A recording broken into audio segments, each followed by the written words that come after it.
Awesome, man. So just to open, I want to just like ask. I've been dying to write my own book, I guess, and I like to write, but I'm not too good at it yet. And you have a best-selling book, right? I'm not sure exactly how many copies, right? But the entrepreneurial personality type, right? I know it's gone around a lot of circles. Why did you write the book? How long did it take you? Like, just go through that, like the book writing process, because that's honestly what I want to know about. Man, Aaron, I think I'm going to give you a really weird answer to this. So I'll give you the story behind the book. In 2016, I was trying to write a book called Constructive Company, and it was all of the principles and processes that we've used to build our 7 and 8 figure businesses and what we've used to help other people. And I was writing a proposal for a publisher that they had given me an outline, and the outline included 300 words on who's going to read the book. And so I tried to write 300 words about entrepreneurs, and I couldn't. I was so stuck. I'm like, God, it doesn't feel like there's enough. I really was struggling with it. Like, the rest of the book proposal was relatively easy, but talking about entrepreneurs was really hard. And so it was like a Saturday morning, and I got up and I went and talked to my wife. I got a glass of water. I went for a walk. I was like getting this massive writer's block. I couldn't figure out why, like literally couldn't put a word down. And I was like, okay, here's what I'll do. I'll take off that 300 word limit and I'll write what comes out, and then we'll edit it. Well, by Sunday night, through tears and emotions and so much processing, I wrote 22,000 words in 2 days.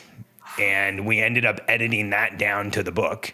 And it was part dictation, part typing, but it was like, dude, it was one of the most intense experiences I've ever had in my life. And I've had a lot of intense experiences. It was like downloads and connections, and like all of this stuff that I've studied throughout my life just came together in that moment.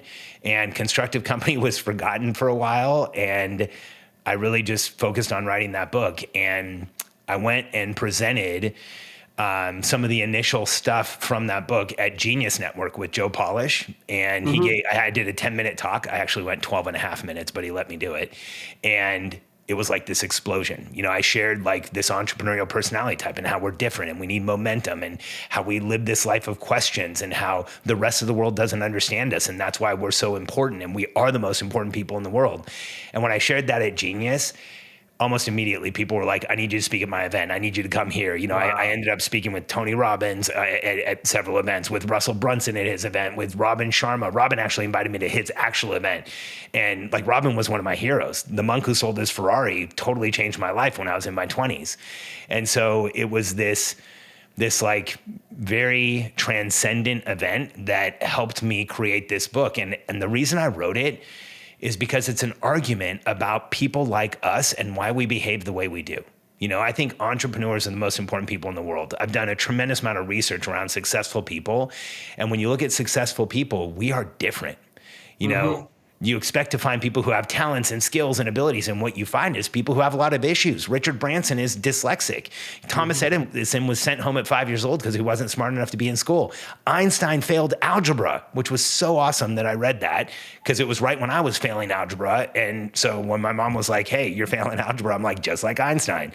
The more it's extraordinary. The more you look at people who we remember, people who matter to be remembered, they were totally different, unique, and not average, because let's get real, no one average ever changed the world.